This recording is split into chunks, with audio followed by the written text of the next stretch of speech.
Hello and welcome to episode 16 of the Nintendo Review Podcast. I was about to say this is Nintendo Switch Pro Podcast, but that's because that's our topic this week. But I'm spoiling things to come later on. As always, I am joined by Greg and Lee. And Greg, you're looking clean shaven. You usually look a mess. You look quite trim today. I just feel a mess today.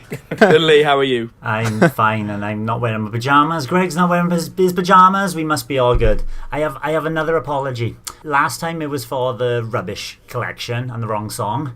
This time it's the wrong year. It wasn't 1959 that Mao pushed the Taiwanese over into Taiwan. It was 1949. Missed it by 10 years. That's ridiculous. Your Taiwanese knowledge is disgraceful. I'm not even sure you're there. You admit it. You're in Aberystwyth, really. That's why my lag has got better. You moved back. We're going to get started, as always, with the latest news.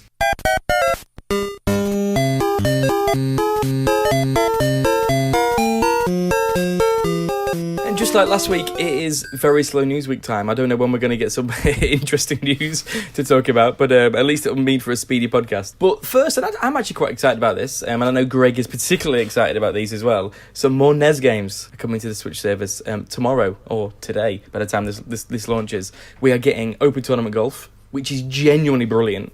Have you ever played it, Greg? Yeah. Is that it was the Ambassador game. That's on the Ambassador. Yeah, I played it a wee bit. It's good. It's genuinely good. That'd be a really good multiplayer game. Solomon's Key, which is a puzzle platformer, and Super Dodgeball, which I've never played. But I think this is quite a rare, hard to get hold of NES game, and it's meant to be really, really good multiplayer. So I think these are really exciting. I'm looking forward to a couple of games every month. Lee, any of these catch your eye? Yeah, Solomon's Key can get lost. I'm not bothered about that at all. But the NES Open Tournament Golf, I didn't know that was on. I downloaded it for the Ambassador program on the 3DS, and I just thought it was the old regular golf, the really janky one. No. See, I didn't even load it up. The Open Tournament Golf is a far better game. Much more. Well, everything is better in it. The putting on the golf course, it zooms in a bit more so you can see what you're actually doing. And that Super Dodgeball, it is a rare one. Too expensive to buy as a cartridge. Never played it, and looking really forward to it. Yeah, it's the same. It's got the same characters in as River City Ransom, isn't it? It's the same. And they kind of those little short, chunky icons as well, and then those people. It looks nice. No, I think it's literally the same characters. Oh, okay. I think it's like a expansive universe. This is, but it's weirdly, it's got like really weird frame rate things like River City Ransom, where they flash, the characters flash as they move. Yeah. Because obviously on the old tellers, the kind of refresh rate was different. So they haven't fixed it, that's part of the nostalgia, I guess. But looking forward to it. So the next bit, I was going to skip past this news, but Lee pointed out some far more exciting news in the latest Splatoon update. We're not only getting a new level and new weapons, what else are we getting, Lee? We are getting additional voice chat. Last week, your good self, Mr. Bolton, you mentioned that the voice chat app was well worth it, except that Splatoon was a bit clunky. You still had to go through the online lounge, which you have to go through hoops and jumps to get there. This time now, though, they've implemented it just as in all the other games like ARMS and Mario Kart 8. The icon will just pop up on your Nintendo Switch app, and it's easier than ever to get a voice chat going. However, it is only with friends. I have joined in on random matches online, and you have no option to voice chat in those. I've got a couple of things. One, that is stupid. They're letting us chat on Mario Kart and ARMS, and why not? Especially Splatoon, which, chat with your team while you're playing. That's ridiculous. But it says certain modes. Is that just because online chat only works in certain modes, or is it like a half and half, or do you know the details? And also, is the online lounge gone now, or can you still go through that? Do you know what I mean? The online lounge is still there. I'm expecting them to patch it out, but it's still there for now. And this voice chat only works in modes where you are joining with friends. So whatever modes those are, I'm trying to think off the top of my head now. They would be Salmon Run. Yeah, Salmon Run's definitely Turf got War, it. Ranked. Okay. Yeah. everything you can join with friends. Okay, that's kind of it's an improvement, I guess. Not having to go through the online lounge, it's better, but it's very bizarre that they won't let you chat with them online friends. I wonder if it's because there's such a big Japanese community playing, and maybe I don't know, because obviously Mario Kart has like regional and the time of day that I play it, I'd end up chatting to Japanese people as well. Cool. Anyway, so some news which is going to depress Greg. It looks like Telltale are actually going to be able to finish their game. So I guess it's good news. So it's Skybound has announced that they've got a deal with Telltale and they're going to finish Walking Dead the final season, which is great news. I'm hoping that, because obviously they've taken it down, I do wonder people who bought the season pass, like I presume it's just going back up and they'll get to finish that. They won't do anything stupid like make you rebuy it. Been cancelled and I don't know. But it's that is pretty good news. This is like the worst news for Greg's interest on the Switch whatsoever, because next to it is Paladins. They're adding gyro controls, which I think it makes a lot of sense. It's very good. Paladins is a really good game, actually. Now it's one of those ones that I wish I could play. I wish I could if I wanted to, but I wish I did play more. It's kind of one I want to find time to play. I prefer this than Fortnite, for example, which they could probably Fortnite's probably taking away all the players from Paladins. Did you ever try it out, Greg? I know we chatted about it a few times and you said you might, but did you ever give it a go? Nope, still haven't downloaded it. Still haven't even looked into it. Don't even know what it looks like. It's basically a team-based first-person shooter, but with specific mission objectives. Well, there is a team deathmatch, but it's just a first-person shooter online, plays really well, but really heavily team-based. So it's a pretty good multiplayer game. Very fast-paced as well. Much more faster-paced than Fortnite, where you end up hiding in a bush for 30 minutes. Yeah, it's one of those things, like, you're saying that you wish you had more time for it, or you want to give it more time, but sometimes I think, like, if the desire really was there to play something, you would just play it, and you wouldn't worry about anything else. And, like, I sort of find that, like, I haven't had an interest in downloading it because I've got so many other things to play, and it's like, I'm not that excited to go and try Paladins out, so... I understand what you're saying, but... to disagree with it a little bit, it's like on the Wii U, I wish I played sort of Mario Maker more and Splatoon more and things like that, but I didn't because I was buying so many games, and I feel the need to buy those games. And I said I wouldn't do that on the Switch, and I'm better, but just the 110 games or whatever I own now.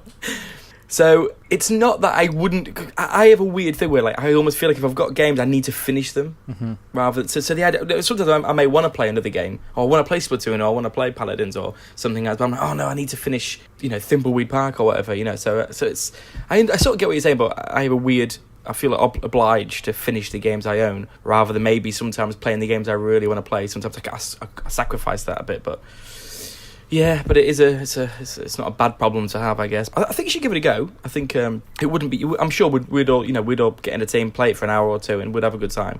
But it's free. And the Switch icon's quite nice, Greg. So there's nothing. No reason not to.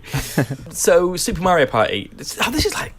Classic Nintendo. So Super Mario Party has obviously been released, and to celebrate, Nintendo have released wallpaper that you can buy with your platinum coins and stuff like that. But they've also released like 3DS themes for Super Mario Party. So a Super Mario Party Switch game, they released themes for the 3DS. Didn't they used to do this with Wii U games as well? Yeah, we had like Splatoon themes and stuff for the DS as well. Yeah, I have got the Splatoon theme. Yeah, it's pretty good actually. But it's just kind of like, oh come on, Nintendo, where are the themes on the Switch? What are you doing? Yeah. What are you doing? They are missing a huge trick, aren't they, without themes on the Switch? And even if they charge like 20 pence for a theme, they'd be raking it in. But we all know they'll charge a couple of quid like they did on 3DS. But I'll still buy a couple. But this is the whole price thing in general. It's like, if a couple of quid each on a 3DS, I buy the ones I really want. If they were 50p each, I'd buy them all, whether I like them or not. And they need a shuffle mode they had on the 3DS, which is really good, where every time you opened it changed the theme. So it gave you justification to buy more than one, didn't it? So, but it's coming. It's not what we're talking about, but when do you think themes are coming? Quick prediction.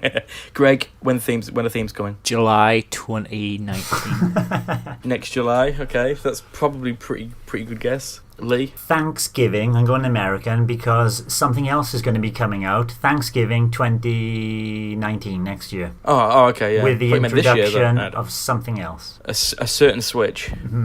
Maybe we'll be talking about that later as well. Yeah, we will see. Can't go a week without new games being announced. This week's new game is Trine 3, which I think is great news. I bought Trine 1 and Trine 2 on the Wii U. They're really great games, online multiplayer games. So I'm really excited about this. No, I'm not really excited.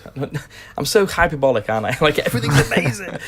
I'm pretty looking forward to it. There you go. Have any of you played the Trine games? I played the second one. Didn't bother picking the first one up. My son and I both started playing the second one together, and the elements of the magician started moving blocks around with the power and his magic, and it plays really, really well. But it got too difficult for the age my son was at the end, and we ended up having a bit of a furore over who can control the character in the proper manner.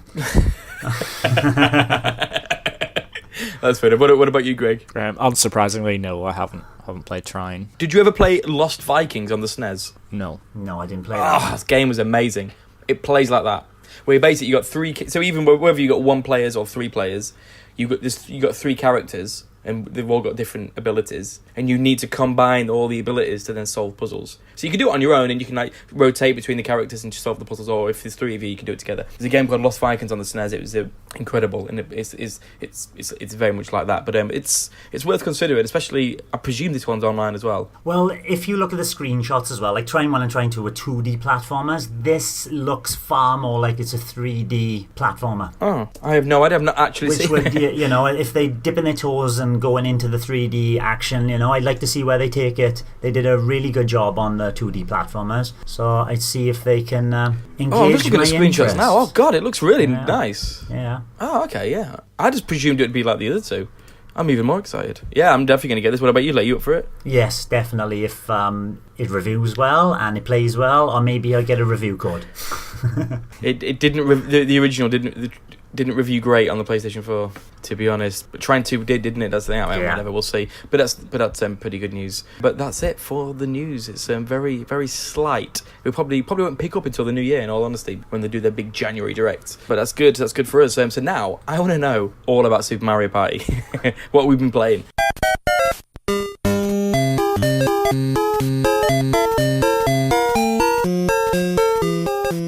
So we will start with Super Mario Party. So Greg, I unfortunately didn't get mine delivered, so I'm eager to hear what you've got to say about this, and should I be excited now it's finally arrived? I'm almost reluctant to share my thoughts on it because I haven't had that much time with it, and I haven't been able to try all the modes yet, so they are sort of just like initial impressions of it. When I first played it, I started up just like a Mario Party, just because that's like sort of like the main mode, and done a wee 10-round match. It was fine.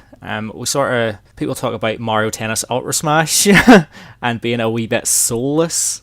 I don't think Mario Party is going to be the same as that, but at the moment I haven't had that spark of magic that is just like, this is great. And like, I was actually pretty excited for this game, and I haven't had that moment where it's just sort of like crystallized and became this like wonderful game yet. But I suppose that sort of comes whenever you play with like friends around the TV and stuff, and I haven't really had the opportunity to do that yet. I've only done like the only multiplayer I've played is one of the partner party boards with my wife, and that was fine. Does it change the board much? Because I haven't tried the partner party myself. It does actually change it quite a bit. You'll know like the Mario Party mode is pretty much like your classic Mario Party where you're going through and there's like the blue and red spaces and stuff, and like events happen and stuff, things change around. Partner Party, it uses pretty much like the same, like obviously like the base of the level is exactly the same, but it's more grid based this time, and like all the blue spaces and stuff are gone. There's only like like green spaces and stuff sort of scattered around places where you get the star, so like you and your partner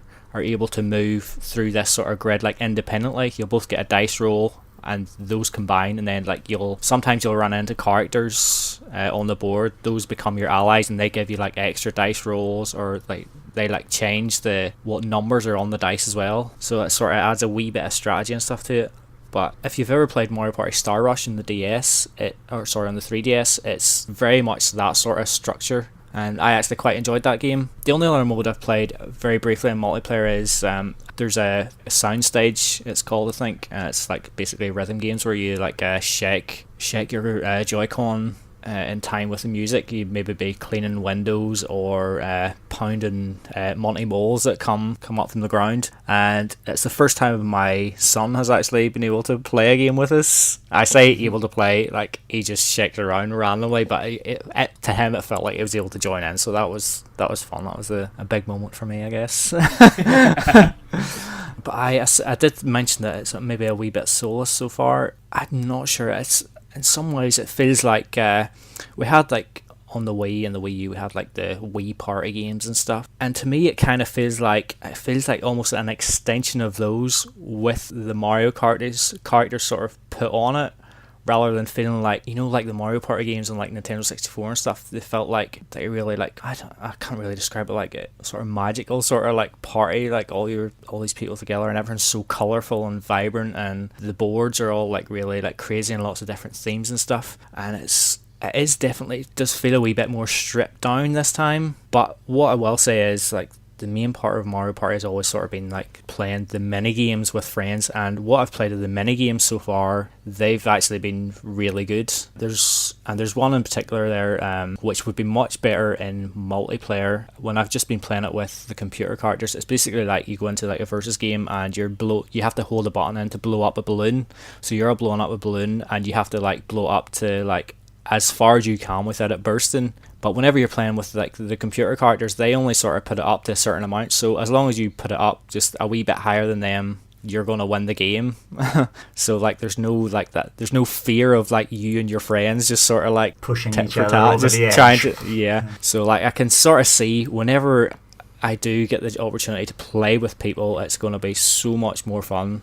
So but the base of the game is really good, and the only other time I've played with people is I've done one of the Mario-thon modes, which is like playing online. Just I think there's only 10 mini games you can do, but they sort of rotate out in like I think it's like a Splatoon sort of model where you have like your group of 5 games, and then at different time you'll be able to play the other 5 games. But it worked pretty well for me. Like you just go through 5 games, then you're obviously split into like first, second, third and fourth, and you get a certain amount of points for each game. So depending on how well you do in each one, there'll be a winner at the end of it. And my favourite game that I've probably played so far is the one that I actually expect it to probably be my favourite one given the preview videos, and that's the one where you're like flipping the wee cube of steak around in the pan. It's actually like really fun to do, and like tricky. It seems it looks like it's going to be really simple. You're going to be flipping it like a pro.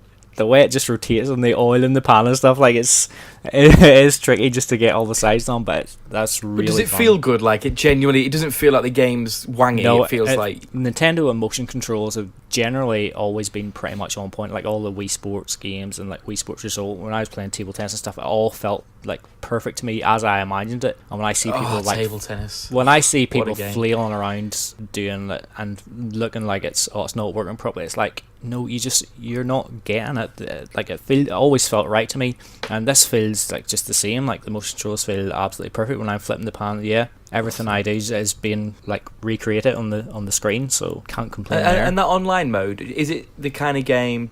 Could you play it quite a lot, or is it because it's only a few mini games? It could get boring quickly. Like, could we go online and play it for an hour, or is it more like, no, let's have a 15 minutes on Mario Party and play some games, and then that's probably your fill? I think an hour would be pushing it, because like obviously when you're locked into those 5 games, it's just the same 5 games over and over again. So I think there's probably only so many times you could probably play that in succession. But it actually maybe reminds me a wee bit of like the co-op challenge in Mario Tennis Aces, because like I suppose it's quite repetitive as well. Well, certainly the first one we've got so far. Very repetitive. Yeah. I like it will be worth it for a few rounds. Like it's just a shame obviously we don't get to play like a proper big Mario Party against our friends. So frustrating, isn't it? Surely they'd be patching it in. You know, I'm expecting at the moment, Greg, there are 4 game boards, 3 are open, 1 is locked behind. I haven't had a chance to unlock it yet. I've played through 2 of the boards, and I've had slightly more fun from what you have been, because I've been with other people as well. I've had my son, and we've been jeering each other and going, you know, yeah, push you off or whatever, and it's been a hell of a lot of fun. I have really, really enjoyed it.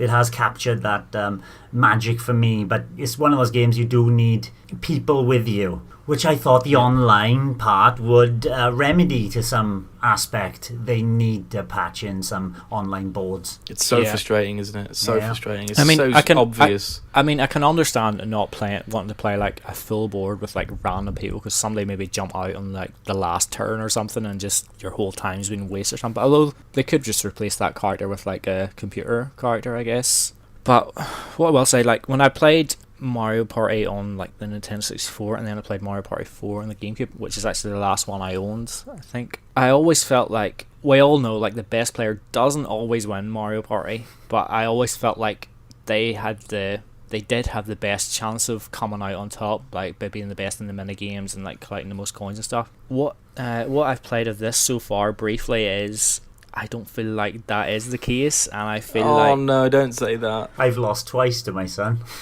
Yeah, like I actually posted a picture on Twitter from my very first game, and like I was winning all the mini games, and we're getting towards the end of the game, and the 3 computer opponents, they all had 1 star and I had none. It was just the way the dice fell, you know. And I was just like, I should be winning this here. And then you get to the bonus stars at the end, and like from what I remember of Mario Party, you always used to get ones for like having the most coins, or like landing on the most green spaces, like the happening spaces they were called. In this one here, it seems like the bonus stars are handed out randomly at the end. Like there are different criteria for them, but you don't know what they are before the game, and they'll just pick like 2 arbitrary things. Arbitrary stats, basically. They got a list of stats, and then it's as if they've randomly chosen them. Yeah. Oh, that sounds terrible.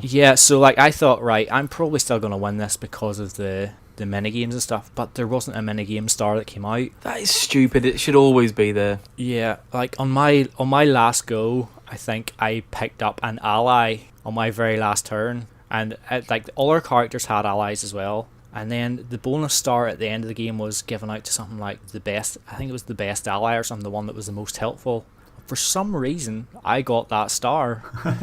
and that won me the game. And like though I felt like I deserved to win the match, I felt like I was winning it for like some silly reason. And like I suppose that's always been the criticism of Mario Party, where it does seem unfair, and that's how you lose your friendships and whatnot. But I always expect that when I go into Mario Party. If I'm playing against a computer, I probably wouldn't play it against the computer, because of that. But if I'm just having a couple of mates over and a few beers and we're throwing Mario Party on, you expect that for a laugh, Yeah. No, the thing is, I think there's a fine line between a few random curveballs and you go, whoa, that's unfair, but then the whole thing being unfair, and feeling like it doesn't matter how well I do in the whole game because it's just completely random at the end anyway. You sort of feel like you need to perform well and do well, and that your actions are going to be rewarded. If you're going on and I've won the most mini games and I've done the most this and most that, and then they just throw stars to other people, that's not like I won't be annoyed at my friends. It won't be friend ruining. It'll be switch smashing. That's what I'll fall out with. But you know what I mean? It just feels, I've not played it. There's a game I'm trying to think of and I can't remember what it was, where I don't know if you could, it's a multiplayer game and it was rounds, and I don't even know the genre. I don't know anything about it. And then in the last round, it was like doubled scores. So it was almost like whoever did well in that last round was going to win it. It was like a party game, but I can't think what it is. Does that ring a bell to anybody? It rings a bell, but I can't think what it is either, Darren. Yeah, and it was just like, what's the point? It was kind of ruined the competitiveness of the game, and it just became this sort of random. I mean, I've not played it, I don't know, but that worries me greatly. There just seems to be, at least on the 2 boards I've tried, maybe on the 3rd and 4th board it'd be different, but there seems to be less opportunity to get stars unless you're very lucky with the dice in the game itself. But the random stars they give at the end, there's less of them as well. There used to be 3, I think they used to give out. There's only 2. At least there's 2 categories. The thing is, if you tied for a category, 2 people can get a star each. So if they go, hey, one came up the other day where it said we had 1 computer and 3 of us playing, and then it said, whoever got the most allies. Well, it was us 3 human players and we all got a star each. Yeah, and the thing with those allies is, like, obviously, like, the best dice rolls are going to get you to the star first, and it's going to take you, like, obviously you're going to be ahead in the board all the time pretty much, and like, so you're going to have quicker access to get to those ally characters before other people get them, and each ally character gives you like an extra dice roll as well, so you're just going to, the person in front's probably just going to be getting better and better all the time, while the other people are just lagging behind. So, But you still got to land on that specific ally square, haven't you? You know, if you don't land on that ally square, it doesn't matter how far forward you are, you're not going to get the ally. that is a good point. I was actually thinking, see, in the partner party, if you just go through the ally, you will get them. In the normal one, you actually have to land and finish your move on that ally square, on ally space. So that. But at least with that, at least it's like, well, you did better on your rolls, so you're getting rewarded for that. So if you've got more chance of landing on the allies and getting the stars, at least it's because you've done something rather than at the end they just go, hey, who's got D at the beginning of their name? Yeah, you get a star. Giving yourself it's like stars. participation trophies all over. Okay, I'm excited about it, but so Lee, you're more positive, but I think Greg, you kind of admit, and I think we all know anyway, ultimately, if you get 4 people in a room playing Mario Party, it's probably going to be amazing. It's probably going to be a great You're night. having a good time. Like yesterday, I almost had the opportunity to play some of the Toad's Rec Room stuff where you put the 2 switches together, because my brother came home from work and I was up at my mum and dad's, so we were going to get it together. But my son awesome. my son was really tired, so we wanted to take him home, so I didn't get the opportunity to do it. Gutted. But Was you trying to convince your wife that no, he's not tired? He's collapsing in the kitchen. He's fine. I was sort of like, oh, my brother wants to play. But hopefully, So he's got Mario Party as well. Yeah, I'll get an opportunity to do that, I'm sure, in the next few days, like maybe even later on today. I'm not sure, but maybe have a wee update on that next week. But like, I have maybe been like, in typical me style, I've probably been a wee bit more negative than I need to be about Super Mario Party, because I think there is like a lot of fun to be had there. It's just, so far, it just hasn't quite grasped me quite as much as I was really hoping for. Yeah, but we'll get there. I can kind of understand that, but I think my expectations, especially now, will be definitely more. I'm expecting so much playing on my own, but I need to wait until I can get a group together, and if I ever will. Although, do you reckon Hugo? Do you reckon a 3-year-old would be able to play it and have a good time? Some of the going around the board and all that, yeah, you can punch up in the air to hit the dice and all that, no problem. But some of the games, well, you just smash him, you know. Haha, Dad's better than you, Hugo. Give him a try. Give him a try, though. Yeah, even if you play like the wee partner mode with them, like work together. like that might In work. the river, did you try the river one? I haven't tried the river. I have tried the river one. Yeah, you're kind of working together, but you all need to be coordinated in a manner. You know, you've seen the ones on the trailers where you got to pass a ball to each other. It's not as easy as that. You've got to look at the person who's passing the ball to you before they can pass the ball to you. So you really got to be kind of coordinated together. It's slightly maybe above a 3-year-old, but you know, if you're not going to win, you're not going to win. I reckon they'll be alright with that. It's just fun anyway, you know. That game looks pretty fun. Yeah, I'm looking forward to doing that. Just one final criticism, I have to put another wee one in there. Playing with the Joy-Con is absolutely fine. Like, I've never had any issue with it. Like, I love the Joy-Con. But what I will say is, when you're making the choice of do you pick the left one or the right one, it's like you're having to sacrifice something. You either can't go back to like the home menu or something because you don't have that on the left one, or you can't take wee snapshots when you're playing if you pick the other one. So it's like you have to choose which one you want more. that's a tiny niggle though, isn't it? It is tiny, but like it's still there. It's like I was playing the other night, and like I was having to like go back out to the menu to choose like the order of controllers and stuff. And it was like, oh, I don't have the home button on this one here, so I had to go and, you know, confiscated. Mess around with that. You'd think they'd come up with a solution for that, like where maybe you double tap the button to do the other function or something like that. Do you know what I mean? Just if people are just using one Joy-Con, so you held both shoulder buttons and then held the picture button or whatever. Yeah, exactly. For something you thought that. Sounds awesome. Okay, so Lee, you want to talk to us about another Switch game? What's that? It's a game I've already reviewed for the site and provided a YouTube video review for. So if anybody's interested, get on a YouTube channel. It's called The Spectrum Retreat. Now, you all remember Thomas Was Alone? Yeah. What did you think of it? I thought it was great. I thought it was really good. Really enjoyed it. I mentioned it last week, didn't I, when we talked about commentaries and stuff. That I even played half of it again, listening to the doctor's commentary. Now I thought it was really, really good. Yeah, love the banter between the banter was obviously the narrator talking in the background about the relationships between the different shapes and all that great stuff. So it's Dan Smith, same guy, same studios, and it's kind of got that same vibe as well, except this time it's a first-person game. So you kind of have a narrator, which is a lady who is talking you through a problem. And at first you don't know where you are. You wake up in a hotel and she directs you to the lobby of the hotel. And then you realize there's these sentient butlers. They look robot-like. They've got no faces. They've got a couple of holes which light up when they talk. And breakfast is served. So you're going to have your breakfast. And then after having breakfast, the first level cuts in. She starts talking to you again, and she starts elaborating on the story. So it's got that kind of chat that Thomas Was Alone has, but not to the same degree. Okay. It's trying to be more mysterious, trying to be, trying to throw some mystery at you, but it's pretty evident from early on in the game what is actually happening. So that's the hotel kind of part of it. So you work your way through the hotel, and on each floor of a hotel, there's a key-padded door. And your first job is to find the keypad number, the 4-digit keypad number, to open that door. And you do it through listening to this woman talking. She'll direct you somewhere. You'll work out a little simple puzzle. You go back upstairs in the elevator to enter the keypad, and you go through a door. And then it goes into the puzzle elements. And this is where it does a fine job, I think. The puzzle rooms are basically color-coded puzzles. You got cubes. You hold a keypad device, very similar to a cell phone, which has the color white on it. Then when you point your on-screen cursor at, say, a red cube and press the ZR button, it will suck that red into your color keypad and then leave that previously red cube white. So you're kind of swapping colors.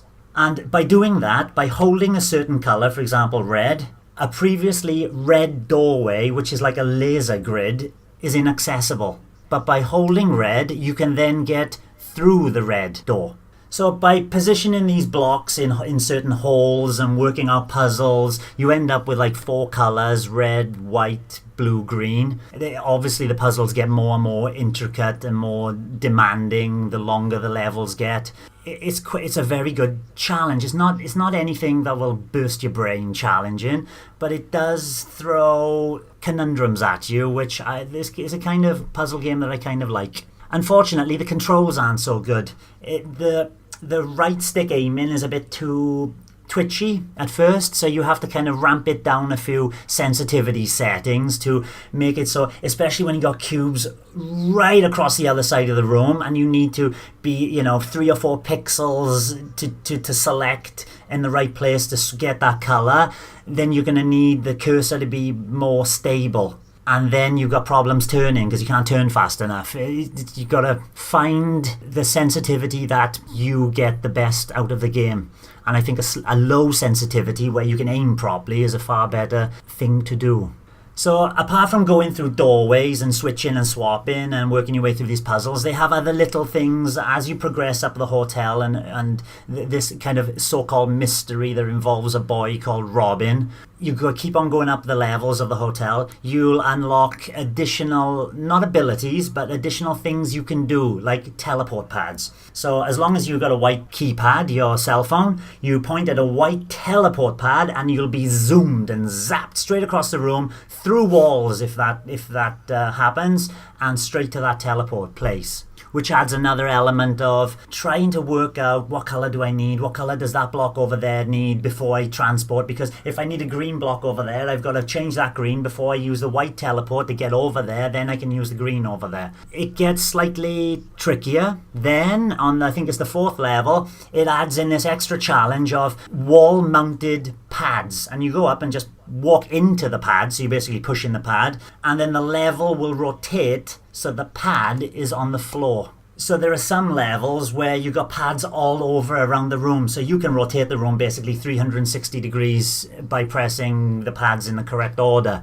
So you've got this teleportation, you've got the room rotation, you've got the colors, and by the end of the last level, which is the 5th floor, they have this huge underground tunnel with 6 underground tube stations, and they've all linked together in some way. It becomes challenging, only, to be honest, because of its length. And that once you start a single puzzle, you die, because you can drop off edges. you have to restart the whole thing again. Not so bad for most of the game, but that last level, there's a few, not so much platforming sections, but there's a few sections like, oh, I've rotated the room, can I go there now? I've just fallen down a hole. I've just wasted 15 minutes and I've got to do all those colour selections again. The last level can be slightly infuriating because of it. Sounds maddening. Yes, but I still think the puzzle mechanics in it and the story is nothing, you know. And there are a few. I was talking last week about a horror story, and I didn't find it scary at all. This, on the other hand, there's 2 or 3 instances where, because the sentient butlers, they talk with a kind of HAL voice, and the way the lady is talking to you, she's building up this sense of paranoia, and the hotel is reminiscent of like an Art Deco, slightly The Shining, you know, the Outlook? So it's got that kind of slightly ghostly vibe to it. And then, you know, she's talking, oh, you better be quiet now, we can't let the butler know. And then as you turn around, the butler's standing there. There are a few moments of... It does a slightly good job of making you feel paranoid. And it's like, oh, I shouldn't be caught doing this. But only 3 instances in a game that I think I took about 5 hours to finish. $9.99 in the eShop. I'd say in a sale, it'll be worth it if you like a puzzle game. Have you ever played Portal? No. It sounds... I think I'd like Portal. Yes, I've heard a bit about Portal. Portal is amazing. Yeah, I think Portal would be a far better game, but this is a nice substitute for it. Did you ever play a Wii U game called Cube? Q-U-B-E. I don't know. It sounds familiar, but maybe not. Is it like that? It's very, very, very similar, and you can pick that up for a few quid. So the choice is yours. I love our value of games. It's $9.99. But if it's half price in a sale, then maybe it's worth it. But yeah, it sounds pretty good. I think if I was ever starved of games, it'd be one I'd probably quite like. I love puzzle games, although that last level sounds torture. For me, I mean, I've primarily been playing lots of FIFA with Greg, lots of Into the Breach. I've finished it 3 times now, 3 or 4 times. Oh, you actually finished it? And I'm going to finish. Yeah, I've finally all 4 islands and finished it. Incredible game. Definitely my game of the year. And I'm going to keep going. I'm going to keep playing with it. But the game I want to talk about is something I chatted about briefly. It is Nintendo Labo vehicle kit. Hey. I finally built it and played it. So as I was saying before, that the building of it is just like a complete series of just wow moments. And it continued. Like, just the intricacies. Like, you'd be building something for half an hour, 45 minutes, and it is the tiniest little component to do something really simple. And you're just like, oh, why? That's a lot of work to do something really simple, but obviously it needs everything. And I've not built the submarine yet, but I built the car and the flight stick. And even the flight stick's amazing, the way it worked. I didn't realise that. I just thought it was almost like you just tilted it. Thought it was going to be really basic, and it is really basic. It's actually got like a proper base, and then it moves on the base, so it can move wherever on the base. It's got like a little fire trigger to fire the weapon on the plane and stuff like that. Does it spring back into a central position? Yeah. Cool. Yeah. The way it uses elastic bands and springs and things like that is amazing. It's just constant. It's even if there was no game and it just build these things, it'd be amazing. But I played the game, and I even played it with Hugo as well. So we've got a toddler's perspective on it. But I've not played it loads. Probably only put about half an hour into it. This feels like, in terms of a game, it feels like the best version of Labo so far. It feels like an actual game. I know people have said it, and it kind of does. It does feel a little bit like Pilot Wings. The plane in particular feels great. I would love to use that stick on loads of games, but it feels... Although it was quite weird, I had it the wrong way around. So I was like, oh, this is weird. You like push forward to go up and back to go down. And then when I pressed left and I went right, I was like, oh, hang on. Spin that around. That feels great. And they've even got like balloon popping games and stuff like that. And, you know, it's worryingly like Pilot Wings. But it feels great, and it's really responsive. It's still bonkers that it's just a chunk of cardboard. But there you go. And then the car feels really good. The kind of the vibrations is really good. The way the kind of car chugs along, and when you're filling up, you know, sometimes they can make sounds within the Joy-Cons, like on Golf Story and stuff. Like when you're filling up, it kind of goes boring, boring. You get it? It's like, oh my god, how is this making this noise? Although the precision you need to kind of put the car into position for filling up. Trying to do that with a toddler was torture. I bet that was more torturous than the last level of Spectrum Retreat. But it was good, and he loved it. He can't do both because he's too little. So I was doing the pedal, and he was steering the car around. And it's just, I mean, for him, he was loving it. He was just kind of, driving around, and there's so much to do. So, for example, there's like a lever to go in reverse. If you push that, then you start going backwards. And there's a lever there's like a pull string on the right to do like a speed up. And if you let go of it, rather than just move it back, if you let go, it jumps. And then there's like these two sticks on top of it as well, and you can twist them around to do different functions. So one of them's like a radio, there's a buzz saw, there's a bomb that you can throw, windscreen wipers because your car can get dirty and stuff like that. And he was loving it, just kind of like twisting it and changing it to a different thing and throwing bombs, and it's just really simple, really intuitive, and it kind of feels like a bit like an arcade. Like when you're playing it, although it's made out of cardboard in your home, it kind of feels really arcadey. Like it's quite big, and you've got this big steering wheel, and you're driving around. I think it feels really good. I would say that the game is really, really, really basic. However much I say it's like a fully fledged game, it is. And it looks like the world's really big, it looks really nice, and there's loads to do, but each little thing you have to do is so simple. It's kind of good for Hugo, actually. It's kind of perfect. For us, it'd be a bit like, oh God, really? You've got to pick this one thing up and take it 10 yards over there and drop it in, and it's like, okay, maybe they'll get more complicated as we go along. But ultimately, it feels great. I wish it was Woohoo Island, though. But that's another issue. But it's just, yeah, this is like the kind of best version of it, and I'm looking forward to sort of playing, building the submarine and really rotating, because that's quite exciting as well. Like, you're in your car, you take the little key out, it's so quick and simple, and put it in the plane, and then you can straight away it turns into a plane, and you're flying around, and I think it's great. I'd probably, for me, I'd play it for a couple of hours, and I'd probably have a really good time. But for Hugo, I think he's just going to want to keep playing this and keep playing it. He was just absolutely in love with it. He's just like, wow, he couldn't believe, he's just moving around all this cardboard and playing with it. Out of all three packs, I would say, if you are tempted, I think this is well worth buying. Even if for you, Greg, even if your kid is too young, I think you would. I think Labo would give you the kind of magic you seem to crave from Nintendo. Like, it's genuinely like magical. Like, I do really love the idea of it, and it's the game, I guess. Like, you build it, and then it's like there's nothing really to the game's maybe not impressive enough for me to want to play. Yeah. It's like we've got all these, like, obviously they've been integrating the Labo into Mario Kart, so you can like use the steering wheel and whatnot. I sort of feel like if like next year or something they show like a proper Pilot Wings game, like that's gonna be more interesting to me. Like, maybe you can use those things that you've already built, then maybe I'll jump on. But I need the hook of that, of a proper game that's gonna really get me to buy it. Yeah, I mean, like I said, this is the closest to that we've had, but it is still a very simple version of what it is, but amazing fun, really amazing fun. Did you get this one, Lee? I know you were thinking about it, but did you? I held it in my hands, and I bought the Joy-Cons instead. Probably get more use out of it, but it is for me. This represents exactly what we all love about Nintendo. Everything about what we love about them, it is that to a T. And sometimes the kind of for me, the experience of it, however simple it is easily worth the money. I would hate not to have done this, if that makes sense. Even if it's simple and it's price per hour is probably quite high, but for me it's still worth paying that, because I've never done anything like it in my life, and it's amazing. Although the steering wheel box thing is massive.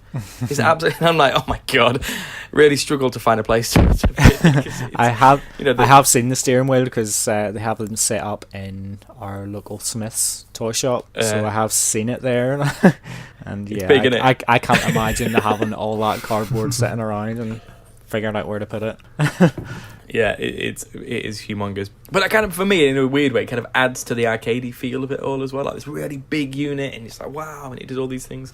But we'll play. I'll definitely play it a lot more with Hugo. I can't wait to hear some impressions of you, Darren, when you play the Mario Kart 8 as well. Yeah, exactly. Yeah, see what that's like. And I mean, also you can play 2-player. I keep forgetting. Like you can have the Jeep, and then if you can use the stick as well as a gun. Yeah. So you could be driving the car, and I could have the stick.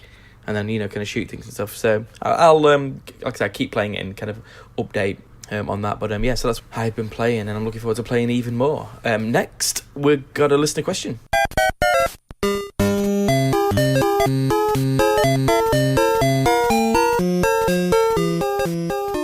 So this listener question is from Anthea, and she asks, what Nintendo franchises. I mean, like a few months ago, we asked what do we want to see or something like that, and I think she listened, and from that she was like, what Nintendo franchises will we never see again, and why? Why won't we see them? And Greg. And Greg, you added something extra into this to say that it can't be a franchise that's had a single entry.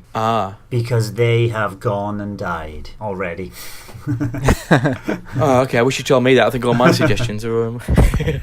No, sorry. Oh no, that's fine. Greg, go with it. It's fine. Hit us off with the big ones. Come on, Greg. Say Wave Race. No, Wave Race is coming. I Just agree. be patient. But on that note, it's like what a game I sort of put in the same sort of bracket as Wave Race. Not in terms of like overall quality, because Wave Race is better, but like they're both extreme sports titles. I don't think 1080's coming back, and that breaks my heart. I have that on my list as well. I'll be shocked at the moment if it does come back. Yeah. See, whenever the Wii was out, and we were getting all those like GameCube remakes of titles like Mario Power Tennis, Pikmin, and like even Donkey Kong Jungle Beat to play with the Wii controls, Nintendo released Wii Fit with that balance board, and that thing was perfect, even just for like a 1080 Avalanche. Just here you go, you can play this with the balance board now. And they didn't even do that. And even in Wii Fit, you had like a Wii snowboarding game on it and skiing and whatever, and that felt. Did you ever play great. Shaun White? I did. I have it, and it's just not as good. It's not quite as responsive and stuff. It just doesn't feel quite right. Whereas like even in Wii Fit, like the controls felt like they were very sensitive, but they felt right. And like I just thought a game out of this here be like really fun, or like just put the 1080 franchise on it, and they didn't do it. And like when they have such a good opportunity to do something, I just think that opportunity's not really there anymore, and I just can't see them bringing out 1080 anymore, and it's annoying. And you had that on your list as well, Lee? Yeah, it's a shame, you know. I didn't really put so much time into the GameCube version, but I preferred the kind of, because the GameCube version was more of an arcade kind of racer. Yeah, I preferred, it was better. Not to me. I preferred the sim kind of, you know, you needed the balance of your board. You don't get your board down on the snow in the right angle, you're going to fall over. I preferred the 1080 from the N64 days. Yeah, I kind of used to put them both together. Like I just sort of thought, I'm not sure which one's better, but I did recently play 1080 Avalanche, and like going through the races now is just... it was like really boring. Oh really? Yeah, like the trick system and stuff's much better, much more responsive in Avalanche, and like there are a few more things you can do in Avalanche, but it just racing against all our characters, especially whenever we've got all the boards unlocked, like the best boards and stuff, it's just like a procession to the end. Like it's not interesting to race down the slope. It's too easy. Yeah, and like the courses, like the new FIFA. The courses aren't as memorable as they are in the like original N64 version. So I think the N64 one is probably my favourite one. Well, as someone who doesn't like 1080, I thought Avalanche was okay. I actually think you will get your game. I'm not bothered if we see it or not. I actually think we will. I still believe Nintendo are going to run out of stuff to release with the Switch very quickly, and I think moving on to kind of these kind of classics that people are sort of clamouring for, even a small minority, I think they're going to do it. I think you're going to get your 1080. I don't think we would get a 1080 brand one. I sort of more imagine it as like more of just like an all-encompassing like extreme sports sort of type, where we've just got wee bits of snowboarding in it, like some on Woohoo Island. I like put Pilot Wings, Wave Race, 1080, all those together, and Woohoo. That'd be. I don't know about Wave Race. I don't want them to gimp Wave Race. The jet ski game on Wii Sports Resort, it wasn't Wave Race, was it? No, but it kind of was our Wave Race. But I think that a game encompassing all those, and I've wanted it for ages, like another game set on Woohoo Island, but like you only ever have like the sunny vibes from that there. I want them to like have like all the seasons, so you'll see what the whole island's like covered in snow, or you'll have like through autumn like Halloween themes and stuff, and it would be amazing. I love it. Yeah, okay, awesome. So that was 1080. To Lee, do you have another game to add to this list? Another one I would like to see remake, but I don't think we'd ever see another one, and it's the two games. The first one that came out, it was Excite Truck, and then Excite Bots came out. I think that franchise has gone the way. There's only one of each. Yeah, but surely they're like one is the first one is a sequel. They're brothers in arms. That one actually breaks my heart because obviously we never got Excitebots over here. Yeah. And then whenever they started releasing the Wii games on Wii U, I thought, right, there's a second opportunity here. They might give us it, and they still haven't. So I own Excitebots. And it's amazing. Yeah, much better than the first one. It's amazing. And like I love the first one. I love the first one. I think it was really underrated. People didn't like it today, but I liked it. It's not Excitebike 64, neither of them, but for arcadey games, Arcade very, Racer, very it good. was great stuff. And I would love to see one on the Switch, but it's not going to happen, unfortunately. But do you class that in the same field as Excite? Is it the Excite brand? Do you think we'll see an Excite bike? No. If you do classify them in this Excite brand, no, I don't think we'll see another Excite bike either. I think we'll absolutely see another Excite bike, but not in like the Excite, not on the Excite bike 64 style. Unfortunately, I think like on WiiWare we obviously had the Excite bike World Challenge, I think it was called, which is like it was like the old style NES titles, but obviously like sort of modernized a bit. And like I actually had a really good time with it. I think we're probably gonna see another game in that sort of style, with maybe like customizing tracks again and like sharing them. And They've got a Labo motorbike kit. They're releasing an Excite bike Switch. They have to. I did have a couple of single ones, Eternal Darkness and Disaster Day Crisis, but I'm not allowed them. So I will say the Wii brand games. So we won't see a Wii Sports or a Wii Sports Resort or a Wii Music. We won't see a Wii Fit game or even an equivalent. I don't think we're gonna. You say good. I'd love a Wii Sports Resort version on the Switch. Yeah. Don't think we're gonna get it or anything like it. Yeah, it kind of feels like they just killed Mii's off with the Switch. Obviously, they're still there in some form, but they're not incorporating them into like games and stuff. They're not in Mario Tennis or anything, for example. It's so frustrating. Wii Sports Resort is incredible. Yeah, it is incredible. The table tennis, the frisbee game. There's everything on it. It's brilliant. It's sword fighting. And you have a good point there as well, Darren. In there's a Nintendo published game which is coming out called Fitness Boxing. That kind of thing that Nintendo would have done well, to have him Wii Fit or Switch Fit. They can just change it to the name. It would have made perfect sense. But no, they're publishing an Imagineer game which was very popular on the Wii, but it's not in the same caliber. No, unfortunately, not going to see it. You did mention Eternal Darkness there that you were going to mention. I think we are going to get another one of those. I hope you're right. Don't think so. I think the best a remaster. I think we're getting a second one. Do you have any more games we won't see, Greg? Or did you just have the one? I do have a couple of others, but they're nothing in as great a detail as 1080. I don't think we're going to get another Steel Diver game. We had two of those on the 3DS. Did we have two? Oh yes, there was a 3D one as well, wasn't it? Yeah, pretty good. I quite liked it. Yeah, I played the first one and it's okay. Like it's not earth-shatteringly brilliant or anything, but it was okay to play through. I sort of think that franchise is probably finished. And my other one was Doshin the Giant. I think it originally came out on the 64 DD, so that's there is like two of them. There's a GameCube version as well. I've never played it, but like I can't see Doshin coming back from the dead. If he doesn't make a cameo in the Robot Labo, he is dead. You're right. He's not on Smash Bros yet. Exactly. Yet. Lee, did you have any more? I had ones like Dr. Kawashima's Brain Training and all those. I think those are gone. I had them. I had that. Yeah. Chibi Robo. I would love to see, but I would love to see the 3D environment where you're walking around the house and doing things with Chibi Robo. I don't think he's going to be back after his pathetic 2D outing. He'll be back. Battalion Wars. I think now we've got Valkyria Chronicles on the Switch. That's bridged that kind of gap. And my last one was... What about Advance Wars? I think we will see an Advance Wars, yes. Eventually, but not anytime soon. Wargroove will fill a nice gap while we're waiting a couple more years for an Advance Wars. And my last one was Freaky Forms. They did two versions of that, but one was like a deluxe version and one was a normal one. That's freakified and dead. Yeah, probably agree. I think the only other one that I was thinking we probably won't see is a Super Mario RPG game. So I still think they're going to keep that separation of Paper Mario and the Mario and Luigi series. Like we won't go back to those first three Mario RPG games. Because I've actually thought at times, like I think maybe they will work with Square again, like Square Enix, and maybe give us Super Mario RPG 2. I think the fans will love it. And use those kind of updated HD graphics they did in Octopath. That'd be good. Yeah, anything like that, all good. But awesome, thank you, Anthea, for the question. Next, and our final bit, as always, is the topic of the week.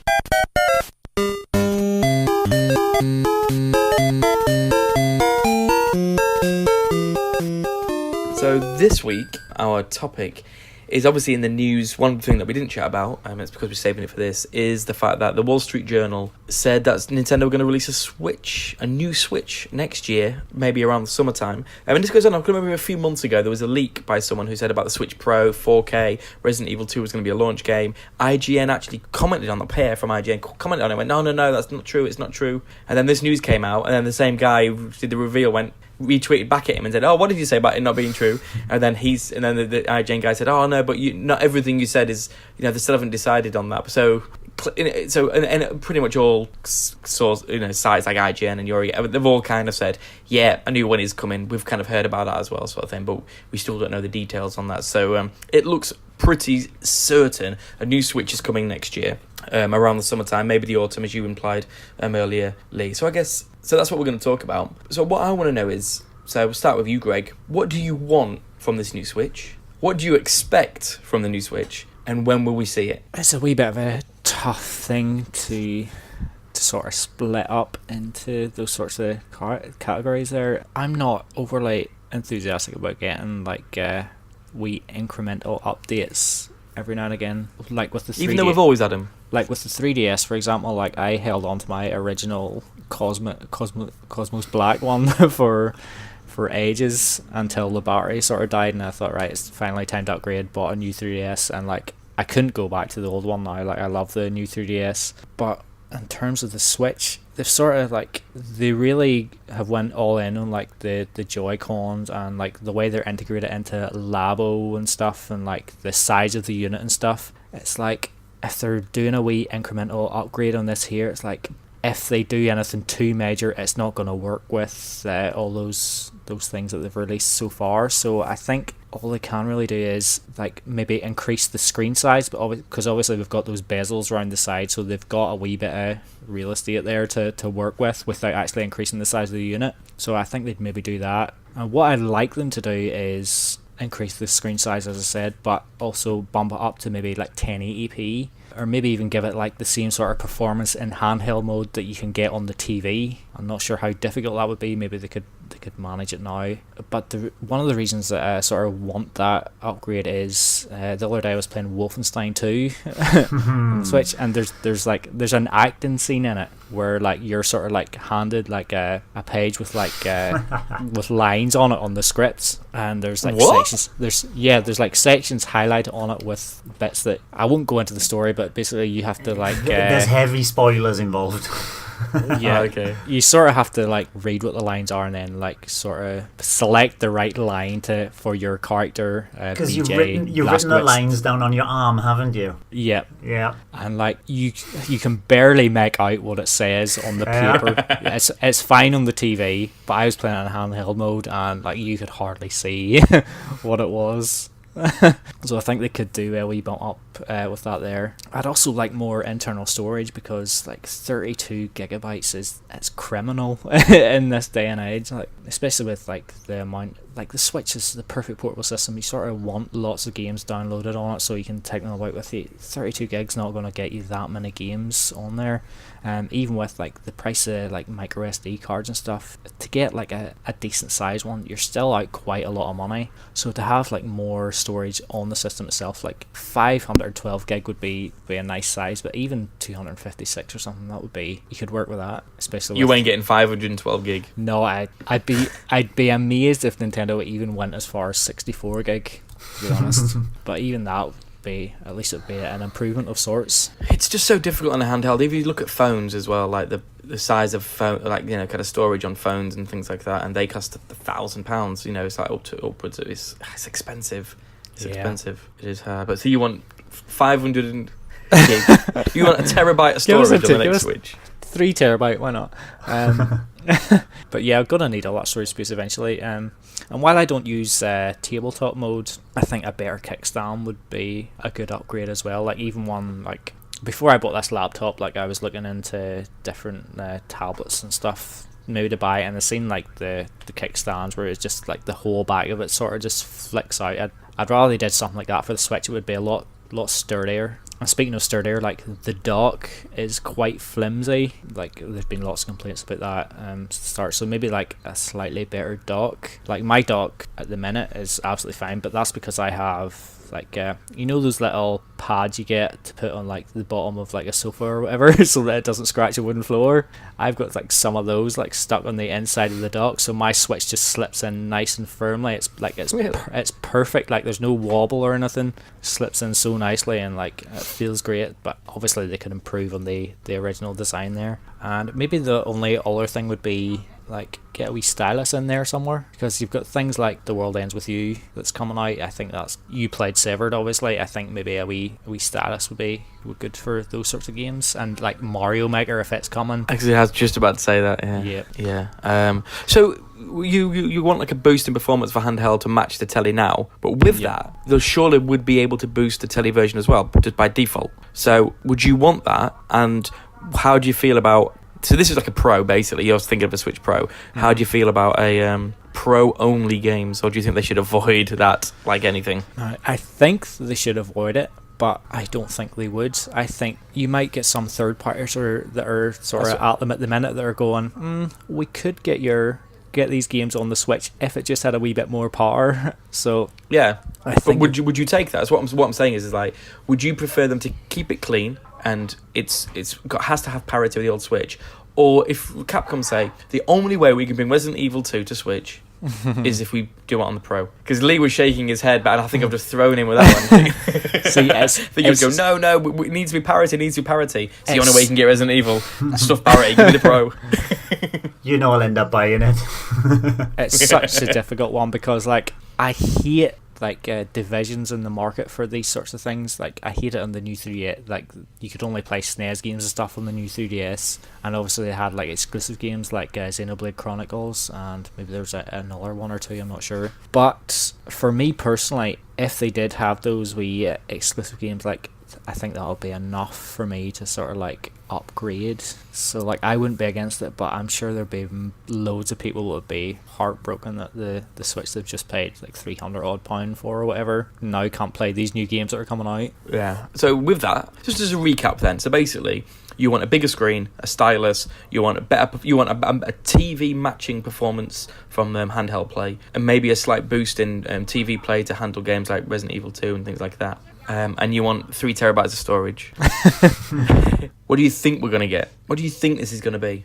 Or do you actually think that's probably pretty accurate to what they're going to do? Yeah, possibly. Obviously, we'll not get anywhere near as much storage as I would hope for, but I don't think this little upgrade is going to be like as big as anybody maybe is sort of hoping for. So I'm not really sure. Like you can't even think of stuff like snappier user interface, because it is pretty snappy as it is anyway. So I know I am really interested to see what they do with it, if the rumours are true. But I honestly don't know what they'll do with it. They'll maybe just, I think they would increase the storage to 64 gig possibly, and I think they will maybe give us like a 1080p screen or something. I don't know if they'll increase the size of it, but I think they will improve the screen a wee bit, and that might be about it. So a small boost. Okay, and when do you think we're going to see it? I think we'll see it next November. Fair enough. So Lee, you've just listened to that. That seems like a pretty safe bet. What do you think? What do you want, and what do you think? What I wanted was basically what Greg has said, the larger screen just to fill in the bezels, but give us a better quality screen as well, like the iPhone X, that, what they call it, the OLED screen would be nice. The better stand, it's all on there. But for the dock, I would prefer it if they, the dock at the moment has got those 2 sides, and I'm always worried about heat coming off the Switch itself. I don't understand why they just didn't give us a dock like the Wii U gamepad dock. It's just an open thing, and you just drop it in and it just sits there, Both sides are free to the air. I don't understand why you needed... I can understand why they did it, because they didn't want the screen on, and then, they don't want to leave a dead screen there. Maybe just to... protection of some sort, but give me a simpler, smaller dock that I can just put it on easier as well, just like the Wii U one. As for the extra power that the CPU and GPU, I wouldn't go down the route of making games more powerful. I would use that for background things. For example, better Wi-Fi connection for one. That needs to be boosted completely. I'd have baked-in voice chat. They could even run that Nintendo Switch Online app through the Switch itself. So they could use the extra power to do things like that, but they could also use it for, and something that might be good for other people, Twitch streaming, YouTube streaming. They could have it integrated in automatically, so you just plug it to your PC and away you go. You wouldn't even have to plug it to your PC, you could do it online. So instead of using it to get Resident Evil 2 on there, I think they would do that way instead. Get more apps, Netflix, Hulu. I'm never going to use them, but anything that other people use and go, oh, I want YouTube on here, I want this, get them all in. Grid could sell his PS4 then. Yeah, that is pretty much what I use the PS4 for, like to put YouTube videos on for Jacob most of the day. Won't you need a DVD on the Switch then as well? A little pop-up back with the DVD player on the back. That's true. Yeah, but I suppose like if Jacob was watching like YouTube and stuff on the Switch, then I wouldn't be able to play the Switch while he's using it, so True. I couldn't really get rid of the PS4. Yeah, but this is a second Switch, remember? Oh, You'd have to go back and use the old Switch. And that's it basically. They're gonna have to keep the same size, like Greg said, of the Joy-Cons. Otherwise, it's gonna look like the NES controllers hanging off. There's online NES controllers hanging off the side of the thing. It's gonna look ridiculous. So they can't do much. They could increase it maybe a little bit and have the Joy-Cons not so flush, but I can't see them doing that. Yeah, and do you expect it as well? Is this what you want and expect? No. We're all going to get what we want? I'm going to go the opposite. I'm going to think that they could do it, and if they did do it, then they could reduce the price of the Switch as it is now, and then bring this new Pro, whatever you're going to call it, Pro Switch, at the same price as what they're selling the Switch for now. So we're not so much out of pocket. I don't think they will. I think it's just going to be a far more robust, simpler system, which will be easier to manufacture, cheaper to manufacture, cheaper to sell, and that's your children's choice of portable console. I don't know if they'd go so far as to have the Joy-Cons cemented to the console itself. And make it slightly smaller. It is risky. It's all about the Joy-Con though, isn't it? But I was thinking the same. Yeah. Because then you're separating games. How could you play Mario Party? You're right, you can't play Mario Party on it. Or Labo. Yeah. So even just make it simpler, sturdier, stronger, cheaper to manufacture. They're going to have to cut some elements I don't even could think of what they could cut, but then sell it cheaper for children, especially as I know Let's Go Pokemon, Let's Go Pikachu is coming out, but next year, when I think it'll be coming out in autumn 2019, it'd be perfect for the next mainstream Pokemon game. The thing is with that though is like, but you say that make it cheaper, but what does that look like then? Why do people get the expensive Switch? What's the downgrade?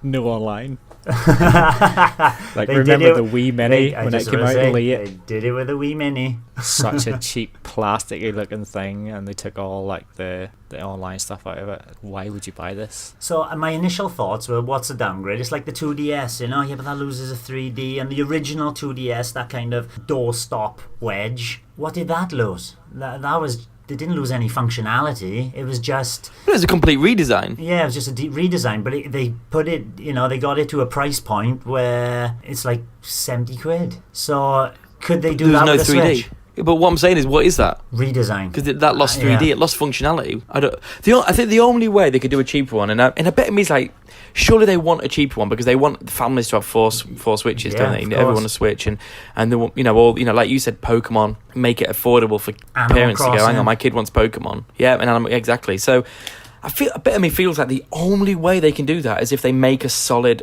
all-in-one device where you can't detach the Joy-Con. That's it's the only way of doing it. And I know, but then actually, I was thinking, well, they could then sort of say, with Labo, you sort of need this additional peripheral, which is a Joy-Con. You sort of need to buy it separate. And if you want to play Mario, it's almost like then a peripheral rather than it comes bundled in. And ultimately, if you can still stick it on the telly, people will need extra Joy-Con. So it could still...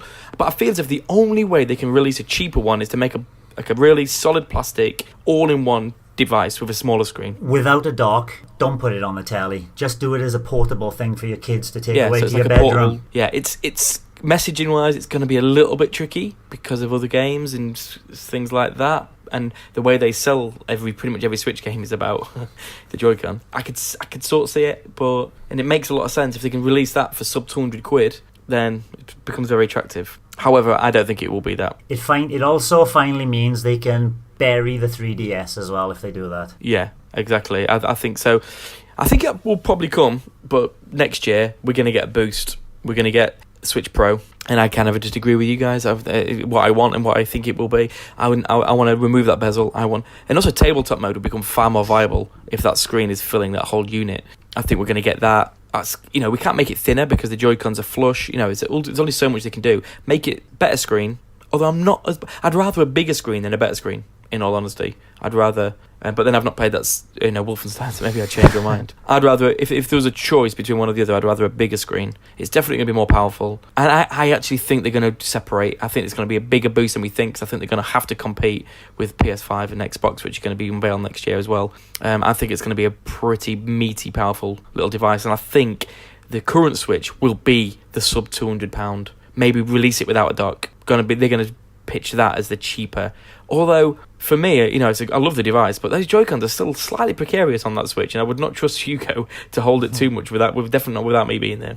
Because you could easily just go snap. So, aside from that, I actually think this is going to be, the current Switch is going to be the cheap family Switch, and that the new one is going to be maybe £350 or something. But I think it's going to be quite a big leap in graphics to compete. I reckon it'll be able to play PlayStation 4. I think it'll be like a PlayStation 4. Basically in quality, but we'll see. And I think that is what we're going to get. It's kind of what I want, and because I'm an optimist. I'm smiling I think that's now. what it'll be. Put in. I'm smiling now.